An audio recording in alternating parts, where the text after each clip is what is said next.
PLS এর স্থানীয় ফুটবলারদের নিলামে বেস্ট প্রাইজ রাখা হয়েছে 2 থেকে 3 লক্ষ টাকা। টুর্নামেন্টের চ্যাম্পিয়ন দল পাবে 50 লক্ষ টাকা আর মোট পুরস্কার মূল্য রাখা হয়েছে 1.5 কোটি টাকা। দীপেন্দু বিশ্বাস, হরদীপ সাইনি, রেনেডি সিং এর পাশাপাশি বাইচুং ভুটিয়াকেও খেলতে দেখা যেতে পারে এই টুর্নামেন্টে।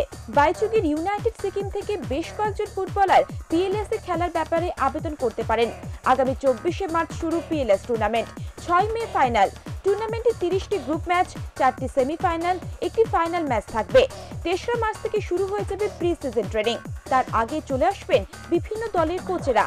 হলদিয়া ফ্র্যাঞ্চাইজি এখনো পর্যন্ত তাদের নাম ঠিক করে উঠতে না পারলেও তাদের আইকন ফুটবলার হিসেবে থাকছেন আর্জেন্টিনার হুয়ান পাবলো। 5টি ফ্র্যাঞ্চাইজির নামগুলি হলো কলকাতার কলকাতা ক্যামিলিয়ান্স, দুর্গাপুরের দুর্গাপুর বক্স চ্যাম্পিয়ন্স, হাওড়ার হাওড়া ম্যানচেস্টার, শিলিগুড়ির বেঙ্গল টাস্কার্স এবং বারাসাতের বারাসাত ইউরো মাস্কেটিয়ার্স।